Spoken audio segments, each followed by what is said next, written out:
يا أيها الذين آمنوا أطيعوا الله وأطيعوا الرسول ولا تبطلوا أعمالكم. السلام عليكم ورحمة الله وبركاته. الحمد لله رب العالمين والصلاة والسلام على رسوله الكريم وعلى آله وصحبه أجمعين. أما بعد، عن جابر رضي الله عنه قال: كان آخر الأمرين من رسول الله صلى الله عليه وسلم ترك الوضوء مما مست النار. ترك الوضوء كان آخر الأمرين من رسول الله صلى الله عليه وسلم ترك الوضوء مما مست النار. رواه ابو داود فی سننہ فی کتاب الطہارہ.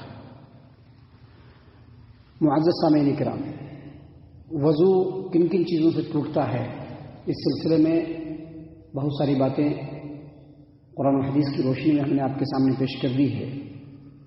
ایک بات یاد رکھیے، ایک حدیث ہے توضؤوا مما مست النار، یعنی آگ پر پکی ہوئی چیز اگر تم لوگ کھاؤ تو اس کے بعد تم لوگ وضو کرو. یہ حدیث ہے جو صحیح مسلم کتاب الحیض کی ہے، حدیث نمبر 352.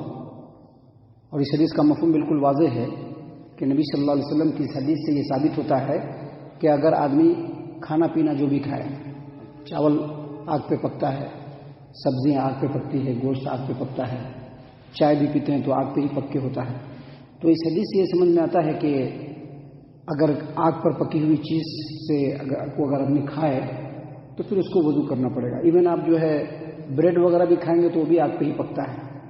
لیکن یہ جو حدیث ہے منسوخ ہے. صحیح مسلم کتاب الحیض کی روایت ہے لیکن یہ حدیث منسوخ ہے. اس سلسلے میں پہلی حدیث صحیح البخاری کتاب الوضو حدیث نمبر 208 عمرو بن امیہ الزمری رضی اللہ عنہ سے روایت ہے. انہوں نے رسول اللہ صلی اللہ علیہ وسلم کو دیکھا کہ آپ بکری کے کندھے کے گوشت کو کاٹ کاٹ کر کے کھا رہے تھے. بکری کا گوشت پکا ہوا ہے، جو اوپر کا کندھا ہوتا ہے اس کے گوشت کو آپ صلی اللہ علیہ وسلم بہت پسند کرتے تھے، جس کو پنجے کا گوشت کہتے ہیں اوپر والا. تو نبی صلی اللہ علیہ وسلم بہت پسند کرتے، تو آپ کو گوشت دیا گیا پکا ہوا، تو آپ صلی اللہ علیہ وسلم چھری سے اس کو کاٹ کاٹ کر کے کھا رہے تھے. آپ صلی اللہ علیہ وسلم کو نماز کے لیے بلایا گیا تو آپ نے چھری کو ایک طرف رکھ دیا اور اٹھے اور اٹھ کر کے جا کر کے نماز پڑھایا، لیکن وضو نہیں کیا. حالانکہ وہ پکا ہوا آگ پہ ہی تھا، لیکن آپ صلی اللہ علیہ وسلم نے وضو نہیں کیا. اور اسی طرح سے ایک اور روایت ہے جو سنن ابی داؤد کتاب الطہارہ حدیث نمبر 192 نمبر کی حدیث ہے. جابر بن عبداللہ رضی اللہ عنہ سے روایت ہے، وہ کہتے ہیں کہ کان آخر الامرین من رسول اللہ صلی اللہ علیہ وسلم ترک الوضوء مما مست النار. یعنی وہ کہتے ہیں کہ رسول اللہ صلی اللہ علیہ وسلم کا آخری عمل یہ تھا. آخری عمل، جب کوئی صحابی یہ کہے کہ نبی صلی اللہ علیہ وسلم کا آخری عمل یہ تھا، اس کا مطلب یہ ہے کہ اس سے ڈیفرنٹ بھی کوئی عمل کیا کرتے تھے. لیکن کیا ہے کہ آخری عمل یہ تھا رسول اللہ صلی اللہ علیہ وسلم کا کہ آگ پر پکی ہوئی چیز کو کھانے کے بعد نبی صلی اللہ علیہ وسلم وضو نہیں کرتے تھے. تو یہ دونوں حدیث ان تمام حدیثوں کو منسوخ کر دیتی ہے جس میں یہ لکھا ہوا ہے یا جس میں نبی صلی اللہ علیہ وسلم نے یہ فرمایا ہے کہ آگ پر پکی ہوئی چیز کو کھا کر کے وضو کرو. اور جب شریعت میں کوئی حکم منسوخ ہو جاتا ہے تو پھر اس پر عمل نہیں کرنا ہے. لہذا خلاصہ کلام یہ ہے کہ اگر آگ پر پکی ہوئی چیز آدمی استعمال کرے، کھائے، تو اس کے بعد اس کو وضو نہیں کرنا ہے، کیونکہ اس سے وضو نہیں ٹوٹتا ہے. وضو کرنا ضروری ہے نہیں بولا جائے گا، وضو نہیں کرنا ہے کیونکہ وضو نہیں ٹوٹتا ہے، اس کو ناقض وضو نہیں ماننا ہے.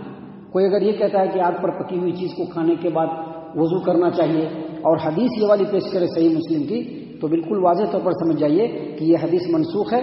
اور نبی صلی اللہ علیہ وسلم کا آخری عمل یہی تھا کہ آگ پر پکی ہوئی چیزوں کو کھانے کے بعد نبی صلی اللہ علیہ وسلم وضو کو چھوڑ دیا کرتے تھے، نہیں کیا کرتے تھے. کلیئر ہو گئی بات؟ دوسری بات یہ کہ بہت سارے لوگ کہتے ہیں کہ اگر آدمی نماز کے اندر ہے اور کہا لگا کر کے ہنسے، اب نماز کے اندر ہے زور زور سے ہنسنے شروع کر دے تو اس سے وضو ٹوٹ جاتا ہے. حالانکہ یہ عمل ہی بہت ہی ڈھونڈا ہے، کیونکہ کوئی بھی باشعور آدمی نماز میں تو کہا نہیں لگائے گا. لیکن ایسا ہے حنفی مسلک کے جو ماننے والے احباب ہیں ان کا یہ کہنا ہے کہ اگر نماز میں قہقہا لگا کر کے ہنسے تو اس کا وضو ٹوٹ جائے گا. اور اس سلسلے میں ایک حدیث بھی ہے جو پیش کیا جاتا ہے. حدیث ہے مجموع الزوائد، ایک کتاب ہے امام حیثمی کی، حدیث کی کتاب ہے. اس میں روایت ہے کہ ابو موسیٰ رضی اللہ عنہ سے روایت ہے کہ ایک بار نبی صلی اللہ علیہ وسلم لوگوں کو نماز پڑھا رہے تھے. ایک آدمی آ رہا تھا جس کے آنکھ میں تھوڑی پریشانی تھی، تو وہ مسجد میں داخل ہونے کے وقت گڈھے میں گر گیا. جب گڈھے میں گر گیا تو نبی صلی اللہ علیہ وسلم کے پیچھے جو لوگ نماز پڑھ رہے تھے وہ لوگ زور زور سے ہنسنے لگے، یا اس میں سے بہت سارے لوگ زور زور سے ہنسنے لگے. تو آپ صلی اللہ علیہ وسلم نے کہا کہ جو لوگ ہنسے ہیں نماز میں وہ لوگ وضو کو بھی لوٹائیں اور نماز کو بھی لوٹائیں. لیکن سب سے پہلے میں آپ کو بتلا دوں کہ اس حدیث کے اوپر تعلیق اور حاشیہ لکھتے ہوئے ایک بہت بڑے علامہ اور ایک بہت بڑے شیخ ہیں، دکتور ہیں، صبحی حسن حلاق. انہوں نے التعلیق علی سیل الجرار جو ان کی کتاب ہے اس کے اندر لکھا ہے کہ اس حدیث کے اندر دو راوی، یعنی ایک تو ابو موسیٰ اشعری رضی اللہ عنہ، اور ابو موسیٰ اشعری رضی اللہ عنہ سے جو روایت کرنے والے ہیں وہ ابو العالیہ رحمہ اللہ. لیکن ابو العالیہ رحمہ اللہ نے ابو موسیٰ اشعری رضی اللہ عنہ سے کچھ بھی نہیں سنا ہے. یعنی جب حدیث کے اندر یہ ثابت ہو جائے، محدثین، شارحین اور ماہرین جرح و تعدیل اگر یہ کہہ دیں کہ اس راوی سے کچھ بھی نہیں سنا ہے تو سمجھ لیجیے کہ وہ حدیث صحیح نہیں ہے. کیونکہ حدیث کے صحیح ہونے کے لیے ضروری ہے کہ اگر ہم ان سے روایت کریں تو ہمارا ان سے سننا ضروری ہے، یہ ثابت ہو کہ ان سے سنا ہے تبھی جا کر کے حدیث صحیح ہوگی. تو ابو العالیہ رحمہ اللہ نے ابو موسیٰ اشعری رضی اللہ عنہ سے سنا نہیں ہے. نہیں سننے کی وجہ سے یہ حدیث منقطع ہے اور یہ حدیث صحیح نہیں ہے، ضعیف ہے. دوسری بات، اس حدیث میں ایک اور راوی ہے محمد بن عبد الملک بن مروان بن حکم ابو جعفر واسی دقیقی. میزان الاعتدال کے اندر کہ یہ راوی بھی مختلف ہے، لہذا اس حدیث کے سند کے اندر کمزوری ہے. دوسری بات، صحابہ کرام رضی اللہ عنہ سے یہ بات ہو ہی نہیں سکتی ہے کہ کوئی آدمی گر جائے گڈھے میں اور وہ ہنسنا شروع کر دے، اور وہ بھی نماز کے اندر. تو ایسا لگتا ہے کہ اس روایت کو ایسے ہی بنا کر کے پیش کر دیا گیا ہے. البتہ اس کے اندر کا راوی جو ہے اتنا ضعیف نہیں دکھ رہا ہے، لیکن دو روایت کے بیچ کے اندر جو انقطاع ہے وہی اس بات کو درشاتا ہے کہ بیچ کے کسی آدمی نے اس حدیث کو بنا کر کے اور لوگوں میں پھیلا دیا. لہذا سند کے اعتبار سے یہ روایت ضعیف ہے. جب روایت ضعیف ہے تو اس روایت پر عمل نہیں کیا جائے گا، اور جب عمل نہیں کیا جائے گا تو اس سے ثابت ہوتا ہے کہ اگر کوئی آدمی کسی وجہ سے نماز میں قہقہا مار کر کے ہنس بھی دیتا ہے تو اس کا وضو نہیں ٹوٹے گا، البتہ نماز ٹوٹ جائے گی، کیونکہ نماز میں ہنسنا نہیں ہے زور سے. نماز ٹوٹ جائے گی لیکن وضو اس کا نہیں ٹوٹے گا. وہ اگر پھر دوبارہ نماز پڑھتا ہے تو اسی وضو سے نماز پڑھ سکتا ہے. کچھ لوگ یہ بھی کہتے ہیں، اور یہ سوال میرے پاس آیا بھی ہوا ہے، کہ اگر نماز میں کسی آدمی کا پاجامہ یا اس کا پینٹ یا اس کا لنگی اگر اس کے ٹخنے کے نیچے ہو تو اس کا وضو ٹوٹ جائے گا. اس سلسلے میں بھی حدیث پیش کی جاتی ہے. حدیث پیش کی جاتی ہے سنن ابی داؤد کتاب الصلاح باب الاسبال فی الصلاح. حدیث میں ہے کہ نبی اکرم صلی اللہ علیہ وسلم نے ایک آدمی کو دیکھا کہ وہ نماز پڑھ رہا تھا اور اس کا کپڑا جو ہے ٹخنے کے نیچے لٹک رہا تھا. تو آپ صلی اللہ علیہ وسلم نے کہا کہ جاؤ تمہارا وضو ٹوٹ گیا، وضو کرو. لیکن یہ حدیث بھی صحیح نہیں ہے. اس حدیث کے اندر ایک راوی ہے ابو جعفر، جیسا کہ دیکھیے ایک بہت بڑے عالم دین ہے، امام منذری امام ہے، بہت بڑے امام. ان کی کتاب ہے مختصر سنن ابی داؤد، اس کے والم نمبر 1 پیج نمبر 324 پہ. اسی طرح سے ایک بہت بڑے محدث، ایک بہت بڑے عالم ہیں امام شوکانی رحمہ اللہ، ان کی کتاب ہے نیل الاوطار والم نمبر 3 پیج نمبر 118 پہ. ان دونوں نے لکھا ہے کہ اس حدیث کے اندر ابو جعفر نام کا ایک راوی ہے جو مجہول ہے، اور کسی بھی حدیث کے اندر اس کی سند میں اگر ایک راوی بھی مجہول ہوگا تو وہ روایت بالکل ہی ساقط الاعتبار ہوگی، اس روایت کے اوپر عمل نہیں کیا جائے گا.